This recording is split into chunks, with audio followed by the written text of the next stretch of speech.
Hello, everybody. Hope you're doing great. Hi, Charlene. Hi, Earthman Brick. Hi, Mia. And Ron Good. Hi, Ron. Good to see you. And Quest Bortering. Good to see you all. With me today is Dr. Bruce Ballon from Hounds Jackals, author of Assignment Danger for EZT6 and quite a few other things. So, Doctor, how are you? I'm doing great, but you don't have to call me doctor. You can call me Bruce. Okay, I'll call you Bruce. Unless you want to call me call you Mr. Carl, No, something no, like okay, that. let's go with first Okay. names. Okay, so would you like to start by telling us a bit about yourself and how you got to how you got into gaming and that kind of thing? Start with that, maybe. Sure. And it might be a long one because I might be older than a lot of people listening to this right now. I've been around way back because I got the original Dungeons and Dragons book back in the early 1970s, or should say the box set. Yeah, I started off because I've always been into sci-fi, horror, fantasy stuff from a little kid age into Cthulhu, reading Cthulhu before Call Cthulhu came out. But I remember picking up Dungeons and Dragons as one of the games and playing it at in must have been junior high or I guess it was early junior high, Uh, just trying it out, and we uh, all had such a great I'm time sorry. with it. How old would a junior high student be? Because have Ooh, different 12? system. All right. Might have been 12 years old or something like that. But I was pretty young. Yeah, let's say grade 6, 7 plus 5, something like that, 5, 13, whatever. All right. But I always remember, and I think this is part of it because I've always into all these different kind of magic, illusion, fantasy, loved all that. And so we were playing this, but the best experience I had, right, and I've always remembered it, was I was the game master. I always get shoved into being the game master for some reason, but someone's got to run it. But I remember playing the Village of Hamlet way back, the Village of Hamlet, and they're in this old moat house, and one of the characters going down the stairs, and a green slime falls on him and eats his character. Oh But no. what the most fascinating thing was, the player, had nightmares for the next few days after that because no one's ever experienced that before. It was so fascinating to me about, really? You had nightmares about that? But it got me always interested about the psychological factors around simulation, as it turns out to be. Didn't call it Sims back then, but the whole thing about entering into a different mind state, the theater of the mind, we're always calling it, and how realistic it can be and how it can affect you. Just like back then when Jaws came out, the movie, and people are Hmm. afraid to go swimming, people watched The Exorcist and had nightmares. It was all about how you get into these interesting mind states and actually have real reactions to them that carry even outside of the so-called game or movie or whatever you were playing with. So that always stuck with me, and I was always fascinated with that. And so, yeah, played D&D for years. Then Call of Cthulhu came out, and that's my number one favorite game, was Call of Cthulhu, because it was all about thinking. I know some people love action and want to have combat all the time, but I always like the fact about people investigating things and so on. A lot of the TV shows I grew up on were like, I don't know if you know, the Night Stalker, Karl Kolchak, and Hmm. all these kind of cool shows back then. It's like, yeah, this is it. And again, we'd play these games and people can get actually frightened playing it back then. It was very, very cool. And that went on for a while. I even remember writing Sandy Peterson when I was a little squirt going, hey, can I do some stuff for the game? And he said, sure. I never did get around to it back then. It went away for a while, then got involved with a whole bunch of other things, went to school, went into psychiatry, and, you know, Did would kind of start replaying. Yeah. did the entire experience with Dungeons and Dragons influence your decision to go into psychiatry, like the curiosity about the immersion, or was it something totally different?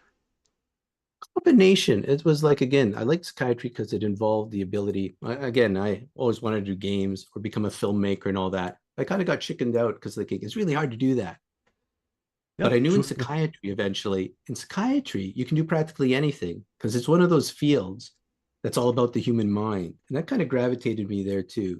And then watching all these cool movies of horror, because again, I've written things up on how horror films affect people and all that as part of psychiatry. It was kind of that thing that allowed me to actually help people as well as get to indulge in a lot of the hobbies and things I like to do, but make it actually relevant to people. Uh, and we're still playing Call of Cthulhu for years.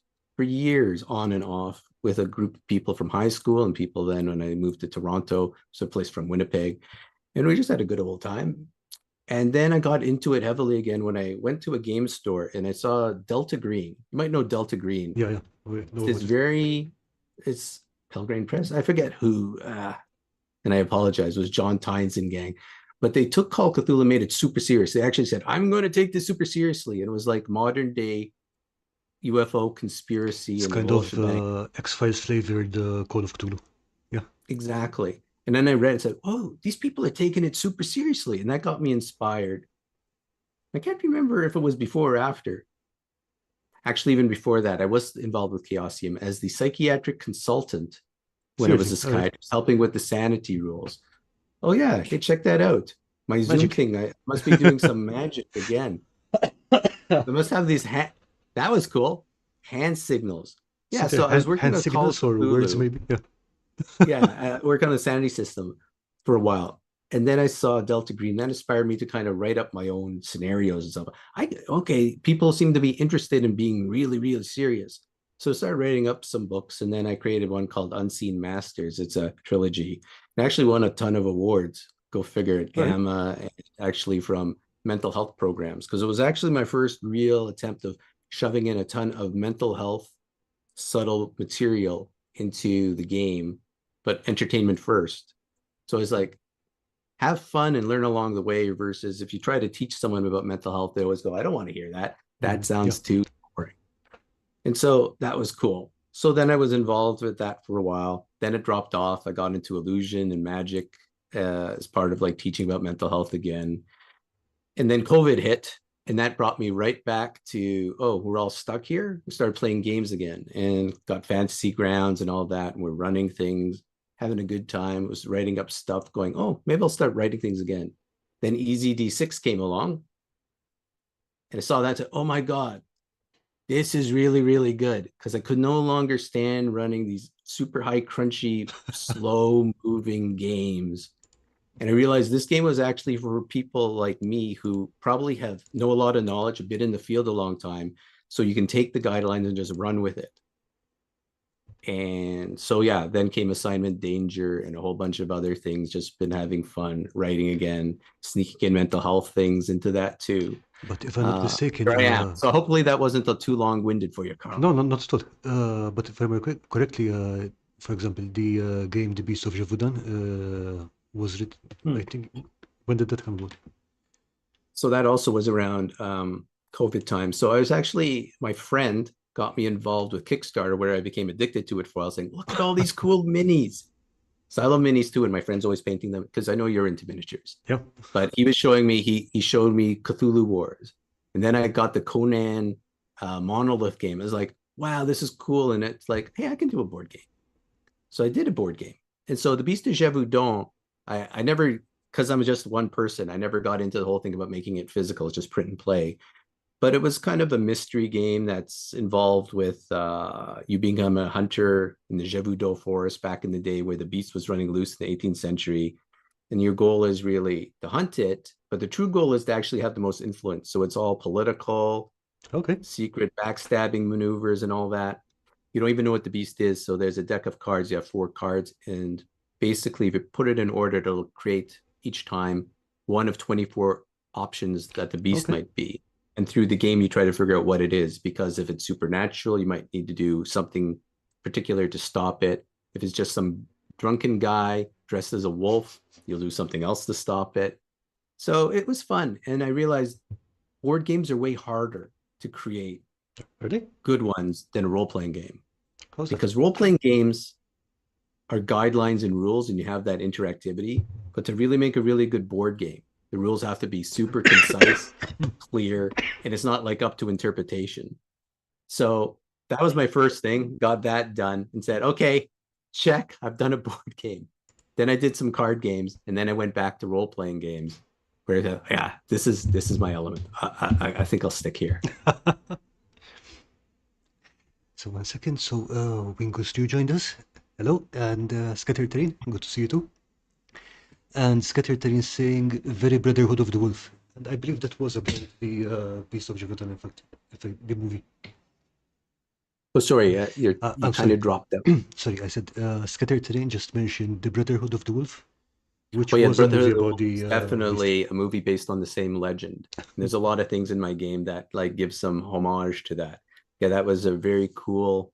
I don't know if everyone's seen it, but Scattered Terrain seeing it, I was just going to by the say like Easy D6, the community. It's all kindred spirits. I don't know how, but everybody gets along there. But yeah, Brother the Wolf is the horror, action, kung fu, historical drama. Yeah, I love that film. Yeah, it is a great movie. In the meantime, let me just drop the link to your site in there so people can see more of your work.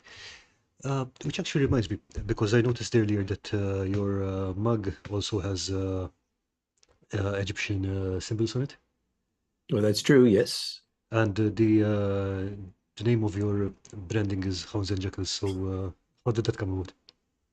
Well, I had to come up with something interesting for a name for my my little endeavor company, which is just basically me. But I've always loved dogs forever. And the concept of like, okay, Hounds and Jackals is a board game under other names that's like thousands of years old, found in ancient tombs. Said, well, that's a good name. And even if, again, not everyone's going to like identify or find my website, because I don't do this for publicity or anything like that. This is just my hobby and I'm having fun. But I have dogs. It's ancient Egypt, which I've always loved, and it's a board game. So that's how it became that way. And also, I'm a big proponent of dogs for therapy dogs, service dogs, and in fact, many of the campaigns, basically, when they've been successful, I'll always sponsor a service dog puppy training through the Canadian service dog program. So we have Antoine was the first one from Beast de Gévaudan. Assignment Danger, we got enough. Then I said, okay, I'll sponsor another. I haven't All had a right. chance yet. I'm waiting because luckily it seems a lot of people want to sponsor them now, which is good. So that's part of the whole thing is just trying to support people's programs that support people with mental health issues as well, especially through dogs. Nice. And so there's always dog references in a lot of my projects, just as a fun little thing. Yeah, because there is that project in between Assignment Danger and Beast of Gévaudan, which is my mythodogical deck, which is basically a tarot deck kind of thing. It's basically a card deck, 52 cards, but it's all based on like dog mythology with like Anubis, Zoltl, Solotl, Bao, and all these things. So, All right, that sounds like fun. mhm. Okay, hello Dungeon Matron and Dirty Basement Terrain. Good to see you. Okay, I was going to ask what I was going to ask. Yeah, and speaking of cards, you are also an illusionist, yeah? Yeah, again, I got back to it after a while. As a kid, I used to do it. And then in psychiatry, I remember just getting back into it, picking up a book on mentalism while, and just going, wait, this is really cool. I can start to do simulations again on mental health, but using magic. Because again, like if you're mind reading or planting thoughts in people's heads or demonstrating gambling fallacies and all that. Mm-hmm. And so I just dug into it again, learned all these skills, and then started doing things at hospitals, at grand rounds, even did seances at grand rounds. We'd summon demons at grand rounds. We'd have all sorts of fun things. And it was very interesting because in the audience, I'm saying, none of this is real. This is all phony. This is me just doing fake simulation things. Yet people in the audience still got scared, saying, you're messing with things beyond our control.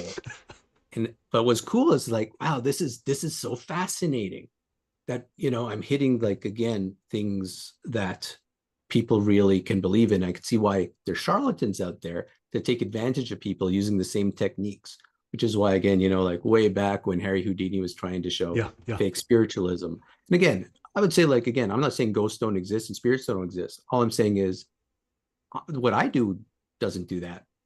And maybe it does exist. People can believe in what they want, but my goal was always about getting people to think about things or to experience things, or like, I don't understand what people with schizophrenia is all about. Like, in med school, they put on headphones with people's voices to kind of teach people what it's like to have Oh, schizophrenia. wow. All right. I say, hearing voices. Say, no, but that's not schizophrenia. And that's not how, because again, it's a headphone. The only way to find out what it really Okay. feels like is to actually lose track of what's real. And I actually built simulations around that too, if you Well, would like to hear how I did it. please. Cool. And I got this from Philip K. Dick. You know Philip K. Dick? You probably know Philip K. Dick. Do androids dream of electric sheep, etc., etc.? Yeah, yeah. Exactly. I love that guy. He's one of my favorite authors. But his books, there was this book called Valis, where one of the main characters is actually a psychotic delusion of the main character. And they say at the beginning of the book, but it's written so well that you forget that this character is fake. And as you go through the book, and hopefully I'm not rooting it for people, the main character comes across this like kind of alien force, and it cures him temporarily, and suddenly all this character is gone, and it's integrated into him. And it's so shocking to me as a reader, going, "Hey, he's gone." It kind of said, "This was cool." So I built it into a sim, a little role play, where I warn everybody, again, we can talk about briefing, psychological safety, and so on, because I believe, again, we can talk about X cards and stuff later too, because I know Yeah, that's all definitely. controversial if you like. But you have to make safety, how you make breaks, how you Mm-hmm. break, when people are uncomfortable. But the scenario was basically someone's a medical student going to interview someone who's brought into an emergency room who's psychotic.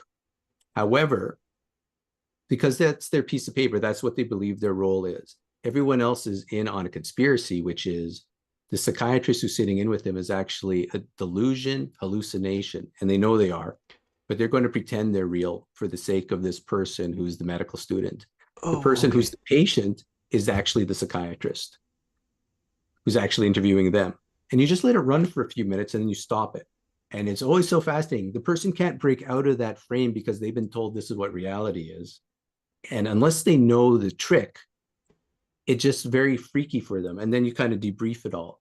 But that to me is kind of getting to the essence of what psychosis is, for example. It's like, I don't understand what's happening. I thought that was real when it wasn't. And then what the effect is when you're trying to actually work with that kind of like condition, talking to other people. So that's the kind of things I was doing with like illusion, simulation. I was actually the medical director for the Canadian simulation um, program, because we used to do tons of simulation for mental health, interprofessional practice, working with people around all sorts of different things across all healthcare professions. So I had a really good time incorporating all of these things, because to me, this is all the same stuff. People often say, so you do games, simulation, magic, psychiatry. Yeah, I was. Psychiatry is dealing with people's subjective realities and I trying to was. help them kind of understand things. To me, it's all the same. Yeah, I was going to say because when like I said, when I looked at your about page, it's like, okay, these are some very different things, but yeah, once you explain it, it's like they really are the same thing. What you're doing is basically creating simulations, like you said. Exactly. And helping people go in to kind of like experience things, to kind of learn stuff. Because that was the whole point of The Sims. What are you trying to learn, and get it out so then they can process it and think about it? Which is again what I find great about role-playing games is it's that experience, right? It's not like you're trying to win. You're trying to Hmm. go in and have an experience that's kind of like fun and interesting, and you can think about it after. And that to me said, okay, you're doing it well and it's successful because everyone's having a good, enjoyable time about it. So, in your experience, is it easier to create that simulation or that immersion now compared to in the 70s? Because what I'm thinking is, for example, the green slime incident that you mentioned earlier. Yeah, the player had no prior experience of gaming. He wouldn't have seen that in a TV show or whatever. Whereas today we're just constantly bombarded with television, media. You've got lots of different spaces kind of thing coming in at you. Do you think that Yeah, creates a difference? yeah, it's exactly. And it's harder to surprise people, but again, I think it's part of like how you as a game master and the players all set up to decide how they want to play together and how much they want to immerse themselves, how safe they feel to really get into it and put themselves into it. But yeah, like I mean, the experiences out there, like my kids are watching shows that would have been like never allowed to be seen when I was a kid, you know, watching Euphoria and all this stuff. And I'm going, really? Well, my God. They're teenagers now, so what can you do? But the immersion, I think gets back to just setting it up in a way people are going to allow themselves to get into it, which gets back into me talking about, the concept of psychological safety, about do Oh I yeah, trust the other players around here? And, again, letting people get to know each other, letting people get to understand these things. I mean, it's easy enough to throw in lots of like horrific things into a um, game just to shock people. But to me, that's not necessarily immersion. Immersion still it's like not saying, even oh, this necessarily is fun, horror it's either. flowing. Yeah, Feel like I'm in the bar together with you guys. We're having a great old time. It's like the camaraderie. It just feels like it's really connecting. It's just that's the immersion I'm always looking for. Um, trying to get maybe we're off on a side thing, but it's like what happened to Cthulhu. I've hmm always was upset that Cthulhu went mainstream. I always like when it's like, ooh, Cthulhu, only I know about him and a few other people.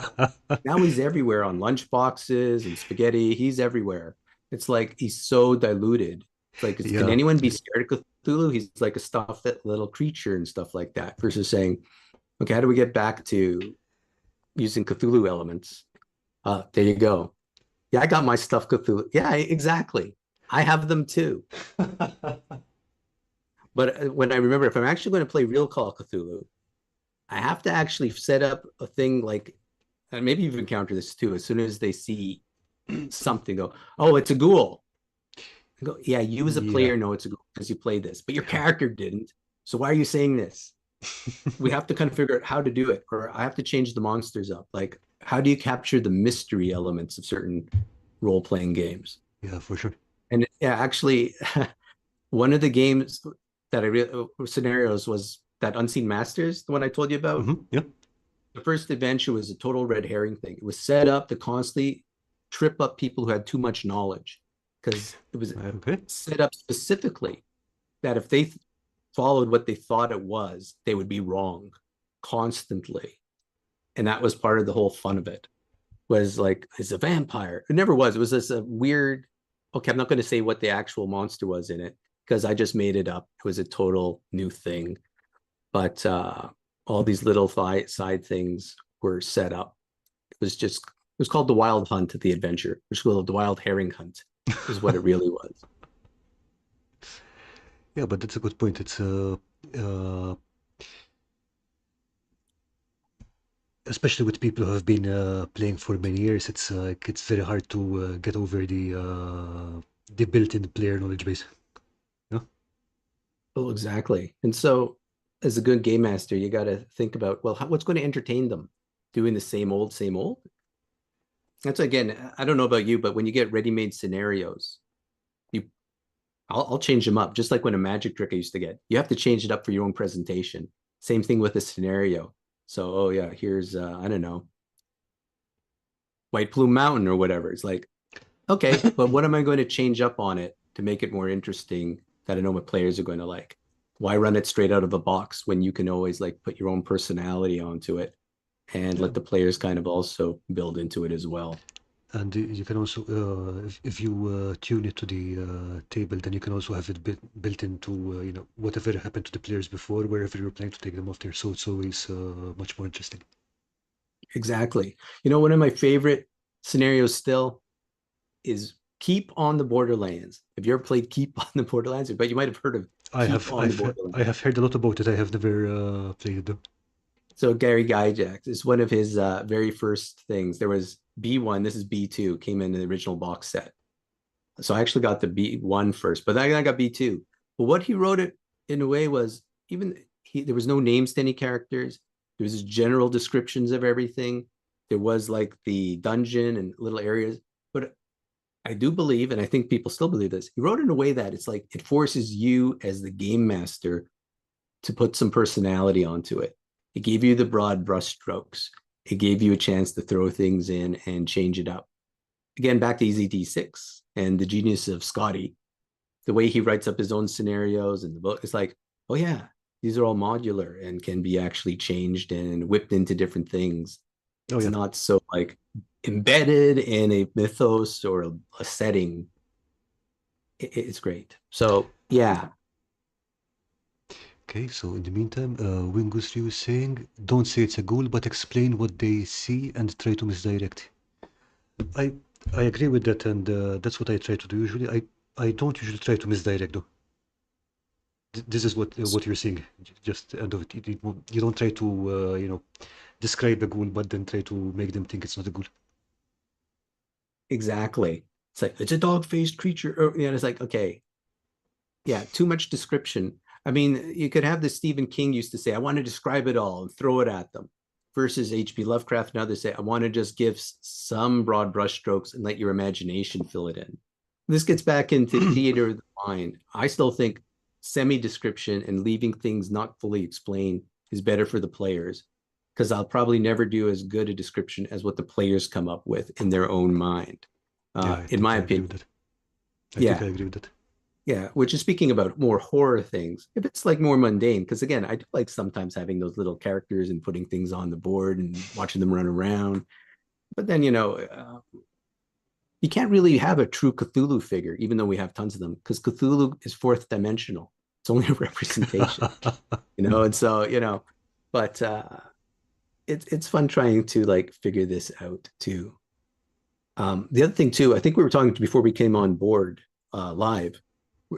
One of my things too about this is having players remember the GM is also a player. Mhm. And it's not the GM's responsibility alone to make the game flow and to just keep immersion going, meaning everyone has a responsibility. It's not the game master trying to treat a whole bunch of children how to play. It's like, no, we're all adults and we're all here. I might be having the one with the information, but you're also contributing, because really it's your game as well. Your narrative and your choices are going to make it. So when someone says it's a ghoul, it's like, no, no, no. Maybe we should have the rule like, if you think it's a ghoul, how do you think about how you don't say it out loud? Just roll with it, and go forward. Because what's that going to impact the other players? And how is that true role playing? Because Yeah, again, when people meta play, it can sometimes ruin the game. Not sure if that all attached, but it seemed to make sense to me that we were talking about that. That was a good time to yeah. bring it up. I think that was a logical flow of ideas. Yes, so I think we're okay there. Okay, so Yeah. Earthman Brick is saying, I think classic horror movies do it best. Introduce them to the villain slowly, piece by piece, builds up tension and suspense. So, oh yeah, I think I agree with that. Oh yeah, yeah. Like all the good things that slow and steady. I'll go back to what I mentioned earlier with one of my earliest childhood experiences was watching Karl Kolchak, Night Stalker. And it had a formula. The formula always was some sort of thing is killing people, but you only get glimpses of it.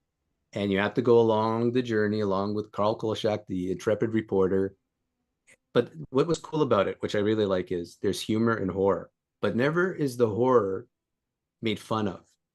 There's humor around the characters and self-deprecation and all that, and the bantering and him trying to get information and dealing with other people. A lot of fun. But whenever the horror comes in, there's no laughs. Okay. And the more and more until you finally face the thing, and hopefully he always figures out what it is that's going to stop it, and then it's confrontation. And again, even though it was like the original monster of the week, the formula was perfect for, I think, how you can think about this is a good way to construct things. Is that? Ebbs and Oh yeah, I flows, was going to ask that. peaks and valleys. Yeah. Yeah. So they have to be distinct things. So you cannot mix the horror with the humor in any direction. So we have to keep those ebbs and flows distinct. Is that what you're saying? For what I like to run, but that's just me. See, I think people can run whatever they want. People can have slaps. If they wanted to have like a Abbott and Costello meet Frankenstein kind of That would be movie kind of constantly, approach yeah. where it's just ridiculous, go for it. Everyone, that's what I mean. It's like people have to know their player group and what they like, and you get to know how to then have a good time. But some people say, I don't like horror. It's like, okay, well, maybe you shouldn't be playing with me. This is how I run it. Like maybe we're not a good fit. It's like I used to do like it's doing a magic trick and you say, okay, pick a card, and the person picks a card. And okay, put it back in the deck. No, I'm not going to. Go, why? Because you're going to fool me. Go, yeah, well, it's just a trick. It's for entertainment. Yeah, but I don't want to be fooled. Okay, let's just stop then. I mean, there's no point going forward on it. Same thing with the role-playing game. It's like you're having an agreement amongst everybody. This is how we're going to play. This is what we like. This is how we're going to go forward. Cool. But if someone says, I don't like that, I don't, it's like, okay, cool. But Which maybe brings this us is to not the the, group for you. I think that brings us to the X cards as well. Oh, yeah. Although X card's slightly different than what I think. This is again about group suitability. It's just knowing what sort of games, like some people are going to love Dungeons and Dragons 5e. I can no longer take it. But there's people who I think truly love it. But when I run it, I can't take it because it takes so long. I try to avoid the players getting into combat because no, combat 2 hours later. But some people I'm sure love it. The X card, yeah, because again, I remember putting out some X cards just for fun, like with things, and then people seem to get all upset about Would you them. like to explain what they are? Because I'm not sure that I think some of my Okay, so this is a usual players psychological are. safety Yeah, thing, and I forget who invented it. But again, I've been into psychological safety for all this, just through simulations and all that. It just to me, it's like common sense to say before going into a simulation, how do we get out of it? Because it's like, how do you take a break? How do you like stop the immersion and have a chance to talk about it as players to the game master versus whatever, and how do we debrief? Blah, blah, blah. So someone had this thing called an X card for role-playing games, which is basically they invented like if someone's feeling uncomfortable with something going on in the game, yeah. they can touch it, pick it up or whatever. So it's And literally that way. it's the tabletop version of tapping out. Exactly. And so there, I think, and I'm not sure. See, again, I don't think everyone needs to take it if they don't want to. It's an option. But I think there's a lot of controversy in the field about people feeling it's being forced down their throats. And yeah, it shouldn't be forced down anybody's throat. The whole point of these games is it should be voluntary, optional, and have fun. If your group doesn't want to use them, don't use them. The only reason I like them was it's kind of like saying, it's cool, it's cheap, it's easy. You draw an X on a piece of paper, flip it on the thing. People argue saying, yeah, but no one's going to ever pick it up because if they're too anxious to talk anyways, they're never going to touch it anyways.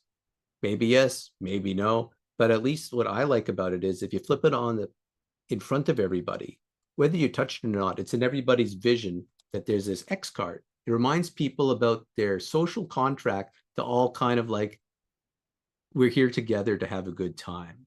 And we know what we kind of said would be kind of acceptable for us, Yeah. cool for that particular group. Every group's different. Some groups are going to be saying, we can talk about this, that, and whatever. Another group says, well, I'm comfortable with that, but I'm comfortable with this, that, and whatever. I've never actually used an X. I mean, even though I have an X card, I've never seen in any of the decades I've played or since it's been around, anyone ever use it. But I still think it's useful to be there, even if you never use it, because it doesn't cost anything. It doesn't mean anything. So it's like, hey, why not? But I've had players, and this is why I thought it's still useful. I've had players who are like bloodthirsty murder hobos who have say the most goriest, most terrifying things. And yet at certain times I'll run a scenario and then suddenly it got this particular person. They go, I can't play this game. It was actually because, what was it? It was Cthulhu Dark and it involved some children. And this guy basically had some young children and it was reminding him of his children. And it was just too disturbing to him what was happening to the children in the scenario that he couldn't take it. So we had to stop. Didn't need an X card, but again, most players who you play with long enough are going to be able just to speak up and say, that's cool. So then we diverted it and changed a different scenario. It's the same thing. I think I posted this up on Discord, EasyD6 or somewhere. Also, a different person, very similar. Murder hobo, wild person. You'd think nothing bothers them. And I created this Gamma World campaign called Gamma Meridian based on Blood Meridian by Cormac McCarthy. I don't know if you ever read that book, but it's got some really gruesome things in it. Okay. But the book itself is considered one of the 20th century masterpiece literatures of you can read. It's all about scalp hunters during the but it's fascinating if you read about it. It's more about metaphysics and I can't even describe it all, but there's so many things in there that are of interest beyond the gruesomeness. That's why it's considered such a major work of fiction. But when the player realized this campaign was like going to be that, they couldn't take it, and they were referencing a particular event in the book. Oh, all right. I can't do it. Yeah, I remember Sorry. reading this when you posted it. Yeah. Oh, yes, he couldn't go. He wouldn't leave the town. And his mutant decided rather than go on the planned adventure to become the bouncer of a bordello of mutant people. Said, okay, fine. And then the whole thing transformed into more of a urban gamma world adventure. But that's the whole thing about you can't railroad people, and Oh I yeah, want definitely. people to have fun, and I'm ready to roll with it anyways. Because again, I don't believe in railroad scenarios. It's kind of like they call it the playground. It's like got some stuff ready, but I'm ready to shift and go in different directions based on where the players want to go. But again, they just spoke out, said this, then we rolled with it. If I remember correctly from what you had written, you had even explicitly told them that that particular scenario was not going to be in the game, but they, Exactly. But I they think, still didn't want to, just in case. Because I guess they were really disturbed when they read that. yeah, This I gets think it back to was. again, you don't have to have post-traumatic stress disorder to have certain things in a player who said, I just don't want to do that because it bothers me. That's cool, respect it, and that's fine, you know. I find most scenarios, unless they're written some bizarre way, have latitude and ways you can alter them to kind of like flow with what people need to do. I mean, if people say I don't want to be scared and I don't want to be terrified, I don't know why they'd ever want to play a Call of Cthulhu scenario. Yeah, They exactly. probably they shouldn't get into it in the first place. Like I'd say, well, let's play something else. Okay, I see Go For It Painting and Sean Raider have joined us, I guess.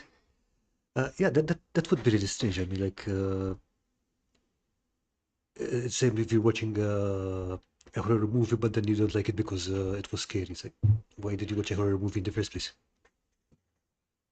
And I guess some people just go along with it. Like I remember when my kids wanted to play D&D, and then they got my wife to play with us. And my wife's always hated playing role-playing games, and she's going through all that. And she always goes shopping as her character somewhere. But then I find out, like, again, eventually I said, okay, I'm figuring this out. So with an assignment danger, when I was doing some, like, the play testing way back, made her a jewel thief. Then she was excited, Ooh. stealing jewels. But it gets back to a whole thing. Is it Robin Laws or whatever? It's like the other thing too about just running a scenario, I think, as a game master, is looking at all the characters, your player characters, and making sure they have a moment special in the game that you're looking at them. So it's not just pure playground or pure sandbox. It's like, I'm going to make sure if there's a thief in the party or whatever it is, there's going to be something in the adventure tonight that they can shine at. Everyone should have a chance to shine, because why not? You know? And it's easy enough as a game master, I think, to kind of set that up. Yeah, I mean, since you're since you're planning out the whole story anyway, it gives you more hooks to pin things on. Yeah. So, yeah, actually, that's another question. Do you have any sage game mastering advice? Like this one, like we just said, to make sure that every player It's gets a game spotlight? mastering advice. Um, as I said, I think it's more again about remembering you're there as a team with your other players as opposed to you being in charge completely. And that the fact that they're giving you the final call for making things, that's because it's based on mutual respect and that they trust you're going to take them through a good time and have fun time. So keeping that in mind, it's like always making choices that push forward the experience versus getting bogged down in rules, which goes back to EZD6. I love that game. It's like, and again, I don't know, as a game master, I keep seeing, like, again, even with assignment danger, I'm asked questions like, what do you do about this situation? What do you do about that situation? What are the rules for this? And I go, you just arbitrated at the time. It's not Yeah, just I always mean, hand waving. It's just basically like saying, okay, based on the guidelines, I'm going to say this. What do you guys think? Like, yeah, that makes sense. And then they can make their rules pretty versus much. Yeah. always trying to find there's got to be a rule for everything. In No, there doesn't. chapter 35 of the sixth book in the third appendix, yeah, I Oh, mean, yeah, yeah. I don't want, if I want to play somewhere, I don't want to carry a bookshelf with me. Well, It's that simple. exactly. And it's like saying, I say, but there are players who like that. but that's probably they want to play a war game. I always say you're more into a war game, right? Which is like board games again to me. Mm-hmm. Which I say board games are way more complex than role playing games, how I understand them. Which is I need all these specific rules because we're actually playing a tactical board game, aren't we? That's what we're really doing here. What's my condition? Plus whatever in this setting and so on. That it's gone back to the original roots of D&D wargaming, Mm-hmm. which is fine for those who love it. To me, I can't take it. So my advice is for more of those who are thinking more narrative and thinking, I need crunch just enough to kind of make sure we're just not making it up on the fly, but it's like, okay, here's the decision point. Roll this random bit, and then we're going to see where it takes us in the story. Roll a 6, isn't that cool? But it's just as fun to roll a 1. Even when we're playing that 5e D&D, some of the best times is when you roll that 1, because it just creates great experiences and like figuring out, okay, what does that mean? Let's create a good consequence from that. Something And it unexpected just is going to makes happen. everyone Yeah. have a great time. So that's the other thing too, is don't take it too seriously. I mean, it's serious enough. You want to make the game good, but remember, it's entertainment. Yeah, definitely. So And again, I've had good players through the years. So again, I've never had anyone become rules lawyers or things like that. yeah, But I did have a friend. yeah. I don't know if you ever played RuneQuest and Glorantha and all that. No, no, I haven't. Okay, so that's again back to Chaosium and all that. But so he was our game master because again, I actually got to play as a player. But again, he would call people who knew too much god learners. It's like you learn too much about the gods, and then the gods would come crashing down on people who knew too much about the rules versus actually role playing. But that was okay because that was part of the agreement. It's like if you're going to start doing that, the game master is allowed to start like throwing some curses around and bad things start to happen. Yeah, I'm a big fan of not giving the players access to the rule books. End of story. Like, do you need to know that? No, don't touch it. Yeah, exactly. Like to read up all the monsters, it kind of ruins it for them. I mean, maybe they want to, but it's good. Like again, what's your experience? Like, why do you want to know the monster so you can defeat it? It's like some of these. I've had some players too, who go. All they're trying to do is get gold and magic items, gold and magic items, because it's like the old style The one where you D&D level up by mentality. Yeah, paying go up up gold. Yeah. levels. Yeah, I'm going to go up my levels, build my character. That's their motivation. Go, okay, that's interesting, but I don't get it from a narrative role-playing game kind of concept.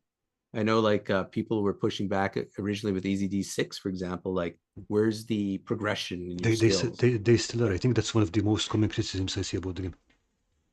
Yeah, and then Scotty, he's added things in.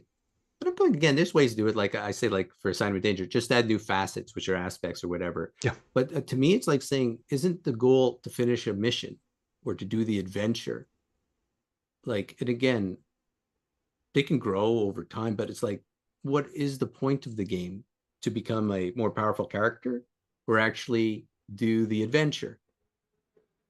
Because if it's a campaign, it's still, what's the point of the campaign? To get rid of some menace or something? But there's ways to build characters without like the old D&D, like I'm another level. It's like I got more magic items.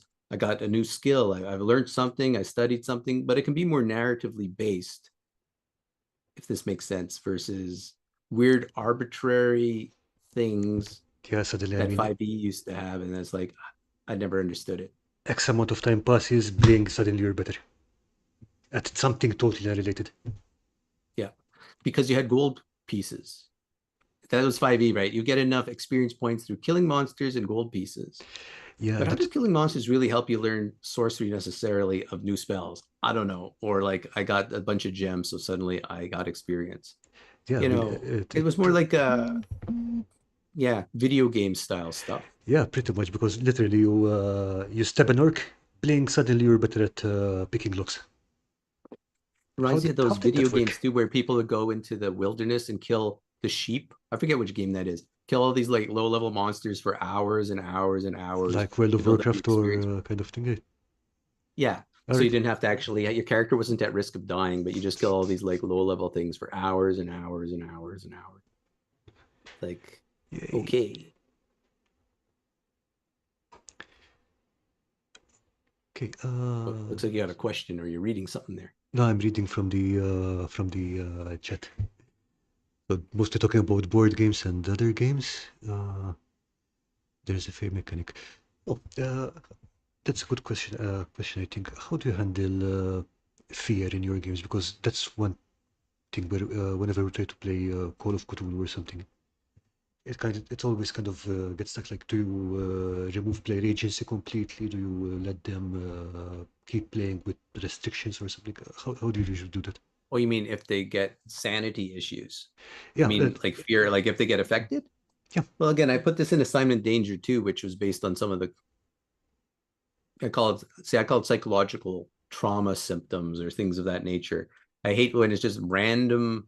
First of all, okay, when I add these things in, it's got to be narratively specific and it makes sense that it would actually occur to the player. So if they see, I don't know, like a deep one, one of these fish monster creatures, right?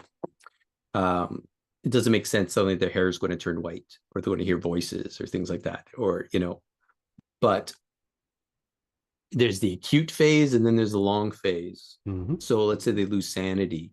I don't take them out of action. I never want to take them out of action unless they're like, basically, it's like losing your hit points. You died, like you've lost all your sanity. So basically now you are out of the game. But if you're in the game, I want to give player agency as much as possible. But just like that simulation I told you about where people didn't know what was in reality, I'm just gonna say, well, you're going to have some sort of like a game mechanic effect on you until this gets resolved. So, for example, if you smell fish in the area going forward, or you're by the sea or things like that, Okay. you might have like, if it's easy D6, it might be you have a bane because you're just so fearful. You're always focusing that thing's going to come back to you. You're wondering where it is. So because your focus is off, it's giving you a bane, for example. But it doesn't take you out of play. It's just got to be making sense about whatever that effect was and what your now phobias are, or your if you have PTSD and things of that nature. And we would add it into the situation. I've also had times where people are like drugged with hallucinogens too, right? So again, I have to start giving them false narratives. So this is the other fun thing about being a GM is when you can be the unreliable narrator. But it's important because you're trying to give the experience to the person about what they think they're seeing is real, but it's not actually real. And then trying to figure out how to talk to the other players at the same time, how to keep it going. But the person's still involved in the game, but they might be seeing things slightly differently. So their actions are different. Or their actions are going to be weird to the other players because they don't see or hear the same things that player is saying, but they're all still interacting together. Yeah, it must be tricky to feed information to one player specifically because it's all at the same table, I guess. Well, that's where you give everybody messages over and over. So you don't just give one message to the person affected because that's going to give it away, right? So as a game master, you're going to start getting into the habit before that even habits about giving people private information. In the virtual tabletops, right? You can send private chats to people too. Yeah, all right. You can start doing that. But at a table, it's like, it's like you got this special information, you have this special information. It's given to people throughout the game, even before any of these mental health effects might ever affect anybody. But now when you're handing out these sheets, now people will not suspect that it's like, yeah, you see behind your friend somebody, staring through a window with red eyes. It's a hallucination perhaps, but it would say, look behind you, and then everyone starts chasing it, right? So there's ways to set that up. But yeah, in the end, I would want people to keep playing. And part of my goal too about helping people appreciate what mental health is, and without making it stigmatic or making it look, I don't want people to fear mental health, but to appreciate, oh, if you have this condition, yeah, it's going to affect you and see how it can affect you. And that's why maybe you'll have more empathy for people with this, you might understand it better. Maybe there's people who have these conditions like anxiety or moods, like, okay, maybe I should go get some help about this. Who knows? But that's the reason I joined Chaosium years ago as the psychiatric consultant way back, said, I want to make the sanity system so it doesn't help perpetuate any stigmatic portrayals of mental health, like the diabolical laughing guy with hair standing up on his head, because that's not going to help people embrace it, to kind of say, yeah, this is real stuff and there's treatment out there and so Yeah, on for and sure. so on. I mean, that's I don't know how you find it, but I think just trying to do that where it make it playable without actually making it look worse than it is, and keeping a serious tone on it.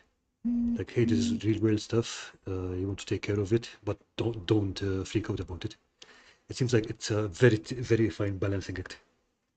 Well, yeah. Well, again, I tried to also, again, in the EZD6 assignment danger, where I have the mental Hmm. health kind of, they call it the psychological trauma. I basically equate it so similar to getting physical strike damage, mental strike damage. Like it's very similar. People like to say, oh, mental health's very different. But again, the mind-body dichotomy has been out for a long time. We're all connected, you know?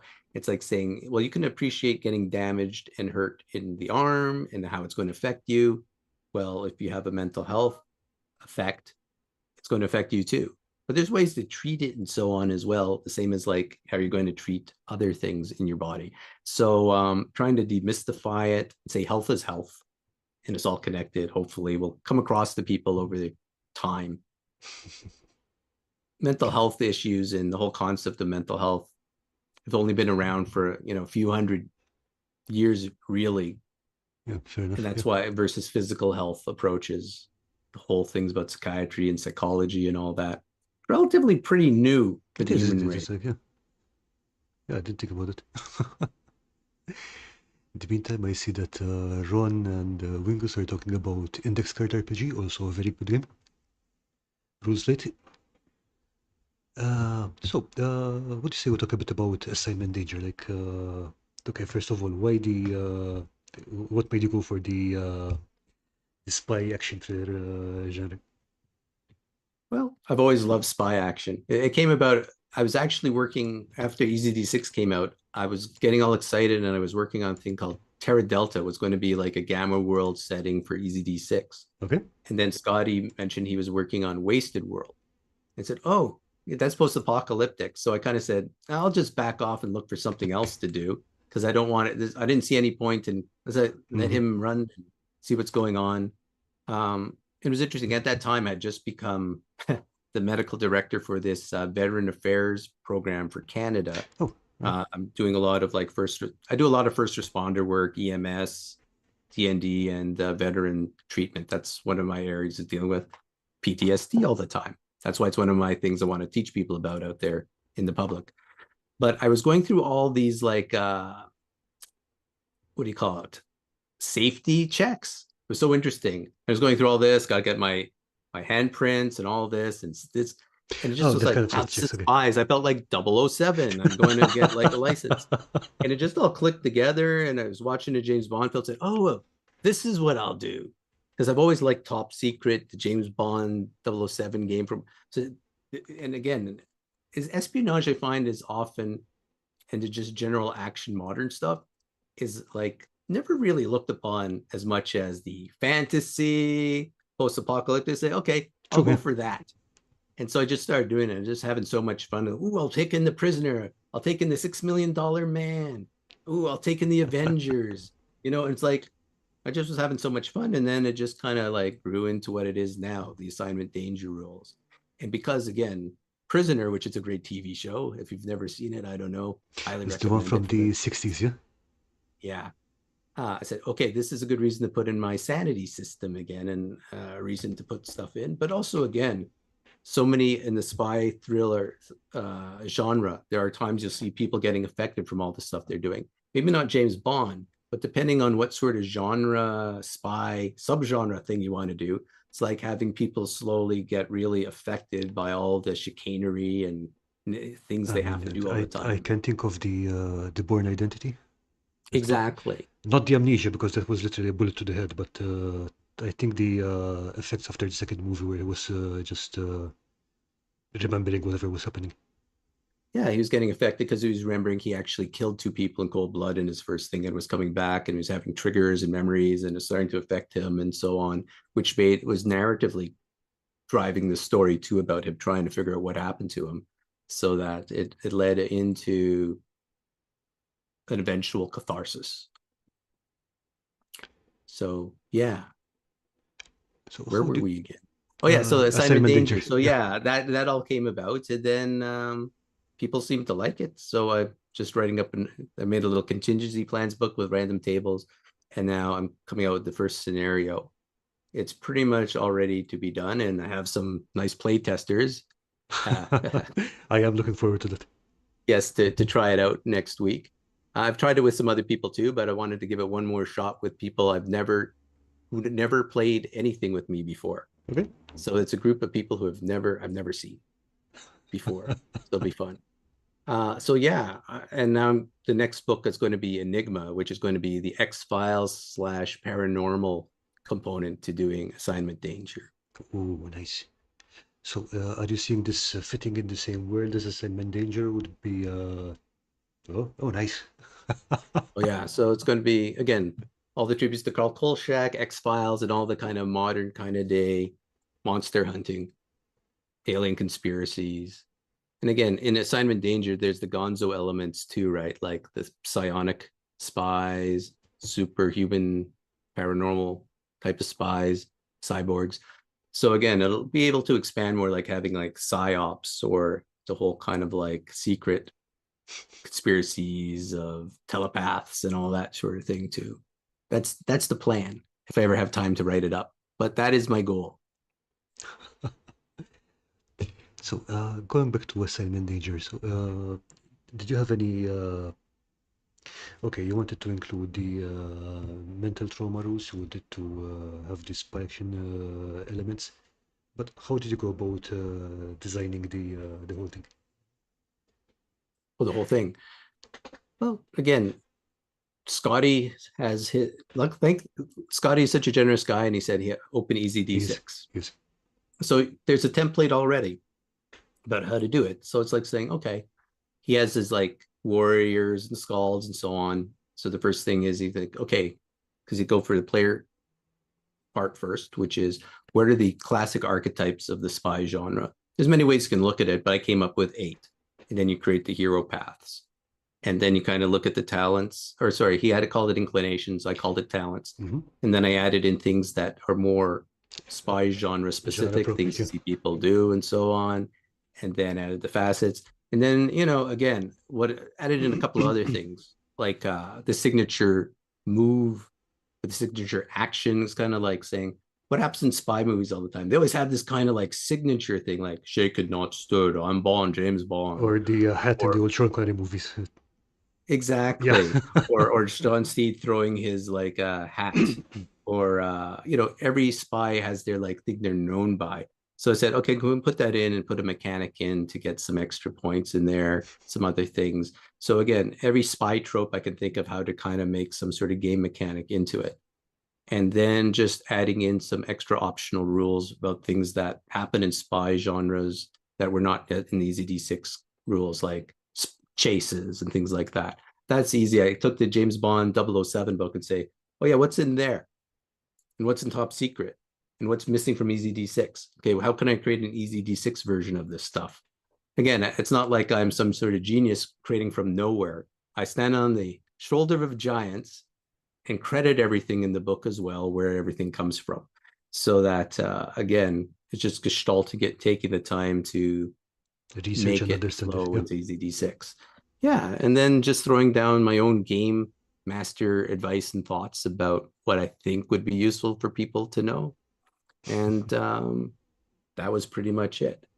And again, having worked with drive-through cards to create my game for board game and cards, I already had like different editors and layout artists and people to kind of help. Okay, help me build this. I'm the writer and creator, but I'm going to say I don't have time to edit, and I can't edit my own work because I cannot see my own errors, and I'm no layout artist. So I'm going to find someone to do this for me. And you build your little team around you. and then, you know, boop, out they come. Scattertain is saying, every time you say top secret, I'm picturing the Val Kilmer movie.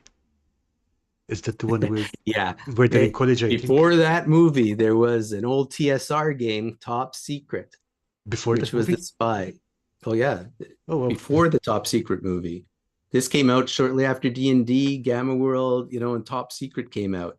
And it was an interesting spy game. And I forget the first adventure. I can never say it. Operation Sprichensprachen Haltenstall.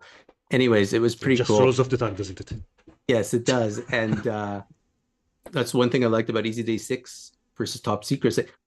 Top Secret had like, okay, if you have a scope and this particular gun with this particular cover at this angle, and you're adding up all the things to figure out if you can shoot at somebody, said, Easy D6 would just say 4+, okay? Let's just make a move on. That's my arbitration based on the situation. We go, okay, cool. You know, and yeah, so Top Secret was a cool game for back then, and then James Bond came out shortly after. I think that's But yeah, the Val Kilmer game, that was it a cow with boots? Yeah, it was a cool movie. Yeah, when you mentioned the the modifiers for the for shooting rifle in Top Secret, I only started playing in the role-playing games in the late 90s, so that's like before my time. But I remember in Dungeons and Dragons second edition, so if you wanted to wrestle something, like grapple something, so you had to check how many legs do you have, how large or smaller than you are than the other thing. Is this happening? Are you covered in grease? Is it a windy day? Are you standing in mud? We never use those rules. There's just too many things to adapt. Exactly. Just go, roll 15+. Yeah. Like, that's my game master advice for me. But that's just for my type of game. Again, I'm sure there's people who would hate what we might be saying. We say, no, it's got to be done that way. And that's fine. As I say, I think they're more the war gaming types. We're like, and there's space for everybody in this field. Oh yeah, for sure. So Sean Raider mentioned Twilight 2000. That's another one I never played, but I keep hearing great things about it. Yeah, there's another post-apocalyptic game. Never got to play that one much. Because again, the thing is, once you get stuck into Call of Cthulhu or something like that, yeah, my players usually ended up, we just stuck with something for a time. Because we also did campaigns. So you have something like Masks and Nyarlathotep for Call of Cthulhu, or Horror on the Orient Express. To actually get through all that stuff took a long time. Yeah, I never played any of the box campaigns, I don't think, but I heard that they're very several sessions long. Oh yeah. They were fun. So, with regards to game mastering, is there a lot of crossover between skills you pick up as a Call of Cthulhu game master and running a game of EZ6, for example?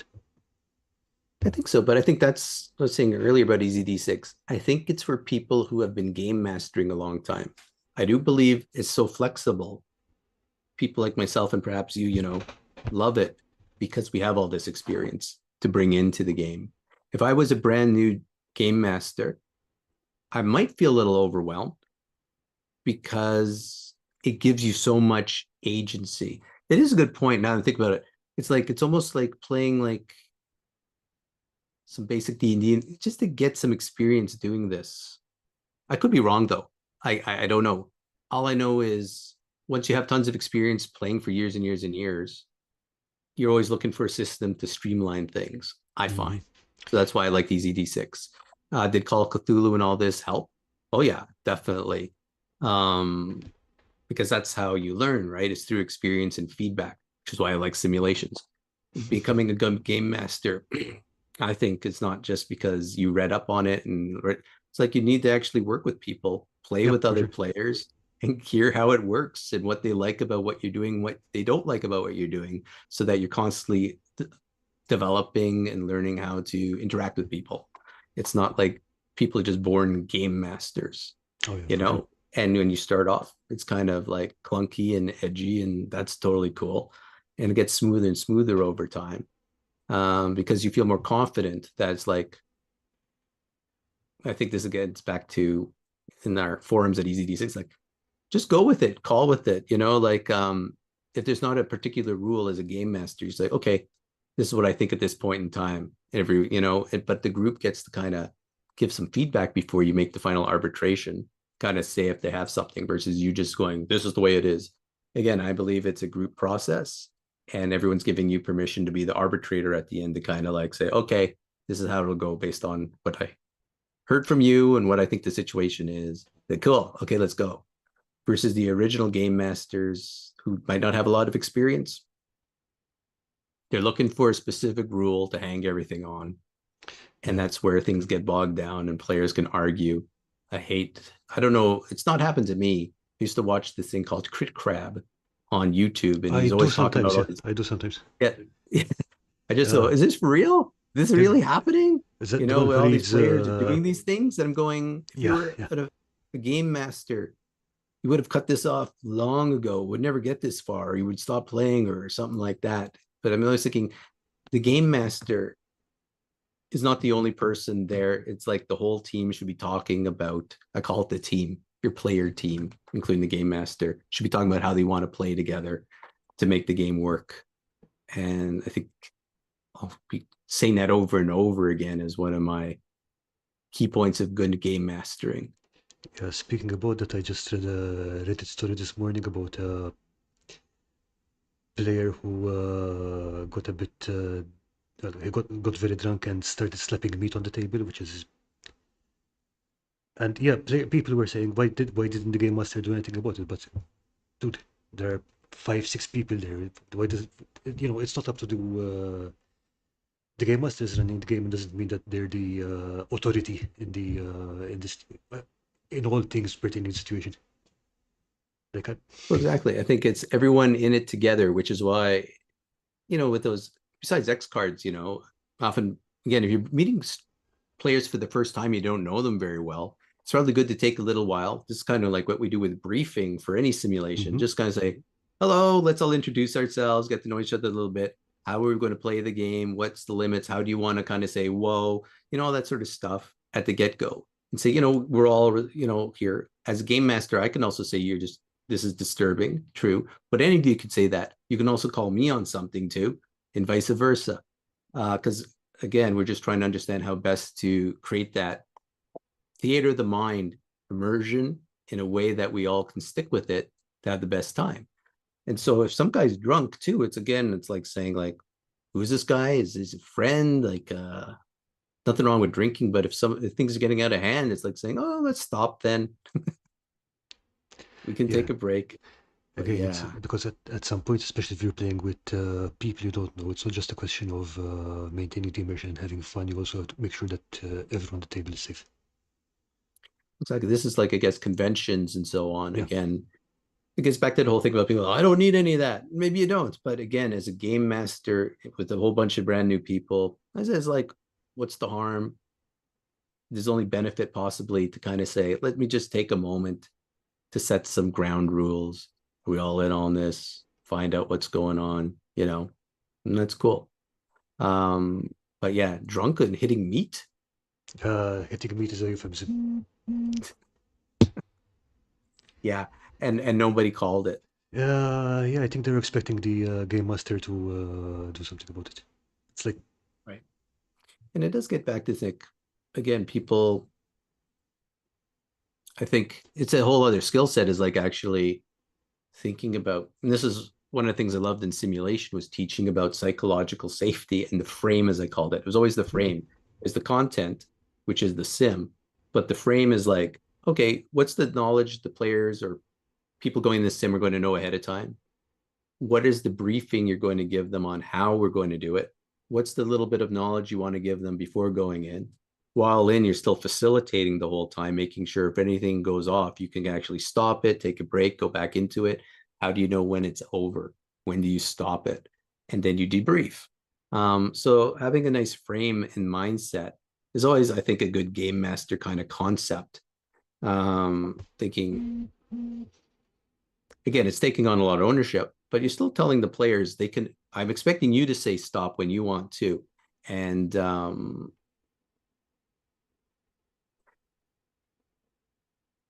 they call it the whole safety rules with lines and veils and all this. To me, it's like again about everybody understanding this is not real, right? So as we go into it, we're going to pretend it's real. So that's powerful stuff. Cool. Let's go in it together. Um, but yeah, if someone's like shows up inebriated, or if they were like again before they even start the game, I don't know what the guy started. So I don't know the situation you were describing. Karl, was the guy inebriated when they first showed up at the game? No, from what I was reading, he got inebriated as the game progressed. So he while during the game he's just shooting back tankards of ale. Or whatever it was, yeah. Yeah. Okay. And I don't know, maybe people are scared. Again, this is the trouble with only like hearing, as we call it, case examples Yeah, and we're only without being able to actually dig in deeper to understand what actually happened. Maybe the game master was scared of the person. Maybe the guy's 7 feet tall yeah, and exactly. Could like be. violence, like okay. Yeah. This again, like you could say is like, yeah, if I was there, I'd probably say, let's take a break. Looks like we can all take a break. Or I need a break as game master. You don't have to Okay. just push the guy and say, you're being bad, Yeah, behaving bad. Let's just stop for a while, and run away take a as fast as break. possible. Yeah. Yeah. Yeah, I mean, I always take those stories with a pinch of salt because they could be complete fiction as far as we know. But yeah, I think that there are so many people around that something strange is bound to happen. Well, yeah, this is it with the law of big numbers. Yeah, yeah, If there's enough people out there, that small chance will happen. As is again, as far as I understand, most people are going to just have a good game. Most people are never going to need an X card. Most people are never going to need any of that stuff. It's like for that small percentage chance of having some situations like that, it's like, okay, just be prepared on knowing how to get out of it, how to stop things and create some safety. Okay, Scattered Terrain is saying if you have an abusive DM, having specific rules is helpful. Yeah, but to be honest, I think I wouldn't stay very long at the table. It's like, For the guy who's drinking. no, I think it's entirely separated. I think it's regarding the rules heavy versus rules light discussion. So if you have an abusive DM, having specific rules is helpful. So I think if it's Well, if you have an abuse of anybody, I usually will leave. yeah, I mean What's the fun? I yeah, don't there you get go. like if you have an abusive DM, it's like saying, well, why am I here? Like I got better things to do with my life. Yeah, I Go think watch another like some old reruns. yeah, Like what am I doing here? yeah. I mean, It's like it's the kind of yeah person who enjoys TPKing the party every 5 minutes because they can. It's like, eh, no, no, yeah. no, no. It's like these are the rules, and this is like it's like okay, cool. But that's why I say it could be some people love that. That's their group. If it's is pushing you the wrong way, it's like saying, well, I don't like it. That's okay. Value your reactions, value your feelings, and say, hey, this is not for me. Um, Yeah, I mean, look, there are games and rule systems for everyone.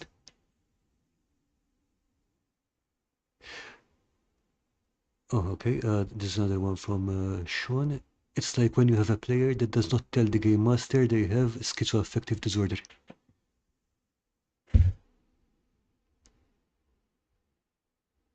oh, well, to me, it's like, again, I don't expect players just to divulge all their stuff. It's none of my business, really, what their personal lives are, what the maybe they have ADHD, maybe they have depression. I don't know. But people can be stable too, right? The whole thing is, again, they might have schizoaffective disorder, but maybe they're treated and doing fine. Like, how did they get to your table in the first place? I don't know. But it's like, again, taking time to meet somebody new and just say, this is how it's working. If things start going off the rails during the game because of stuff, I guess you would stop it. But, again, I don't necessarily need to know people having schizoaffective disorder unless they want to volunteer because they feel it's important for me to know this. I'd say, okay, well, is that going to affect the game in some way? Or like, again, it's all about what people want to share and feel comfortable sharing. Just kind of like building your safe space-ish, going into the mind state of the immersion. And yeah. So yeah, as I said, like again, a lot of people are totally functional just because they have a condition.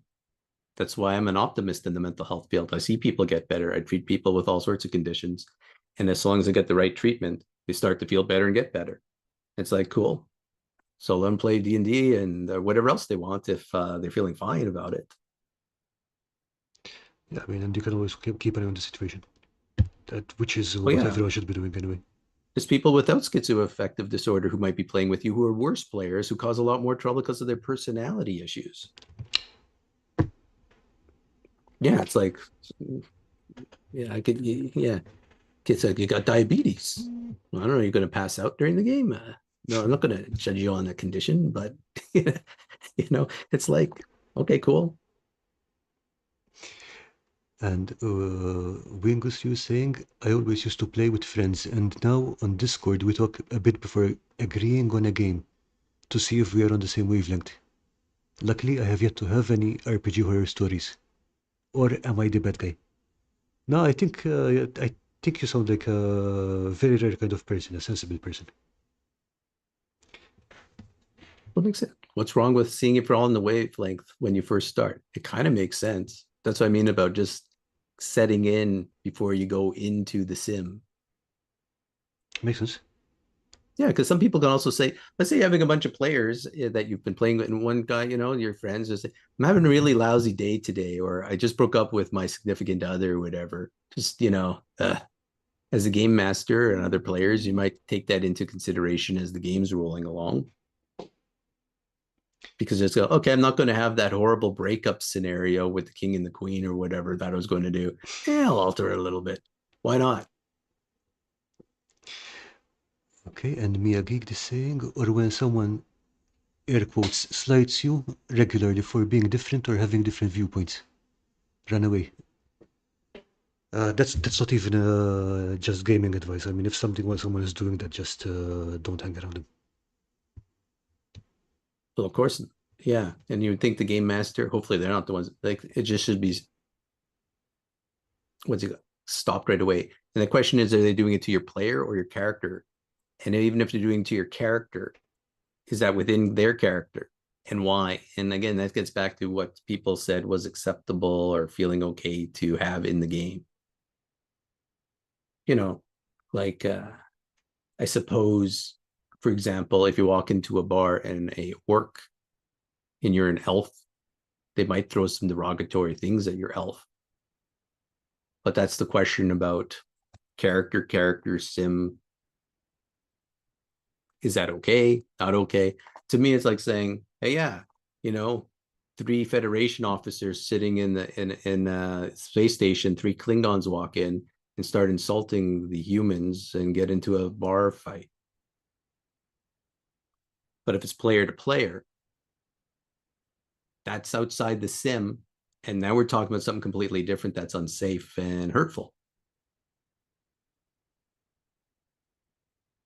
But you can Makes also sense. see, which I've seen too, I guess, or it's not happened to me, but I've seen on Crit Crab and all that, where another player's character is always attacking another player's character with such derogatory terms and all that.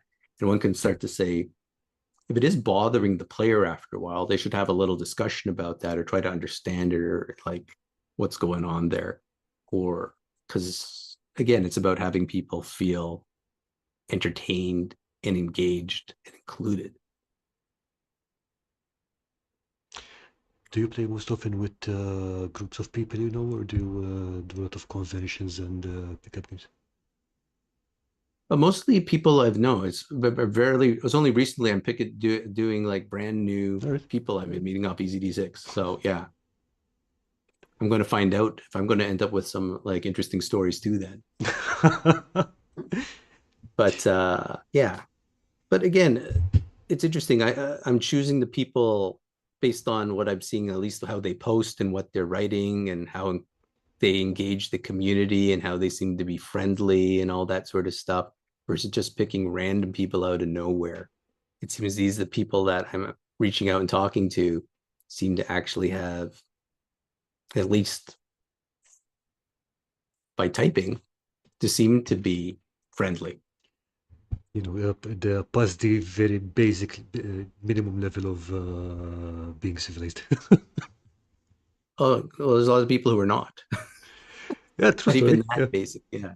Who start all sorts of weird arguments and all sorts of strange things. and don't seem to be able to turn off the caps lock. Yeah. Exactly.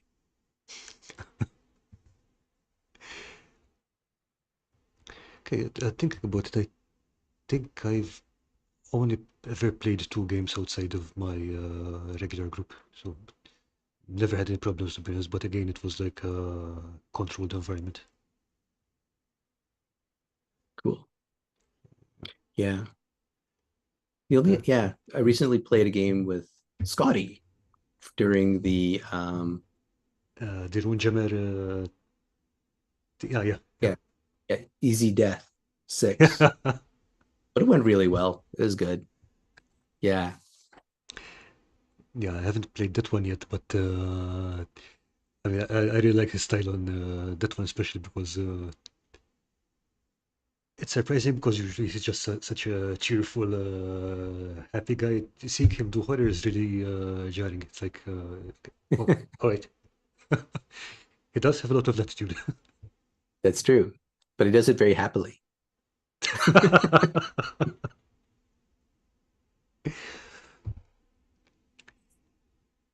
Okay, so I think we're coming up on the hour and 20 minutes, something here. Okay, so probably wrapping up in about 10 minutes or so. Before we go, there anything you want to talk about upcoming projects or other things you want to share before we go? Not really. I said, like, I think the next thing I'm going to do is just I got feedback from the assignment danger community people and people saying, yeah, they wanted more paranormal investigator types. That's why I was going to do that next project because that seems to be what people want. So it's like, okay, I'll work on that. Um, Otherwise, is it like I'm just a one guy operation, just doing my things here and there. So always looking to collaborate with people who want to collaborate on things. Because I don't do this for the money. That's another topic too. I don't know anybody who goes into this business unless you're like one of the big boys somehow with big products that you're going to suddenly start a whole company industry. So most of my stuff, I think, probably lost money overall, but I don't care because it's for all my stuff is also set on drive through to go to Doctors Without Borders, all the profits and things like that, anyways. But I think you had asked earlier about how you come up with this, write it all up, and do all this. Hmm. It's a lot of work. And so Yeah, I can people in imagine. this, I say like, you should do it for the love of it. Do it because you enjoy it. Do it because it's fun working with a community. It's fun like sharing ideas and hanging out together. But if you're planning to create a whole company, that's a whole other ball game. For I mean, actually want to live off that. Yeah, I think that's one piece of advice that was given to me when I was younger, and I still give to younger people. Is if it's your hobby, don't make it your work, or you will stop Exactly. enjoying it. You'll stop enjoying it, and also there's so much out there. Um, you're competing against lots of things. To me, it's And more like build your community, join together, and support each other. Uh, you'll probably have a lot more uptake of your materials too, because it's almost vetted and ready from other people in the community that you've true, worked yeah. with. Okay, so Good and Wingus are saying Enigma sounds cool, and yes, I can't wait to play as Fox Mulder. Yeah, Nostalgia. So I dropped links to Assignment Danger and your site in the video chat. Is there anywhere else where people can reach you, or do they go to the site mainly? that's pretty much it. Is over there on assignment danger. Sorry, on the if you go to houndsandjackals.ca, to see what I'm up to. I mean, there is an assignment danger thing on Discord for those interested. And there's a Facebook page for assignment danger as well. I could always send it to you, Karl, if people want to come and join. No worries, I'll send you the links. I can post it in the comments after the stream. Yeah.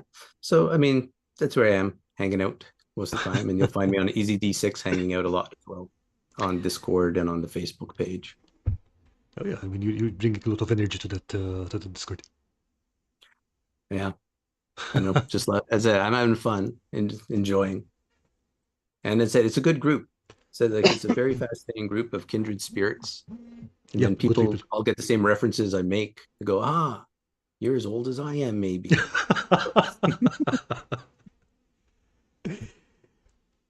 Yeah, sometimes it's really surprising. You've got so many people get those references.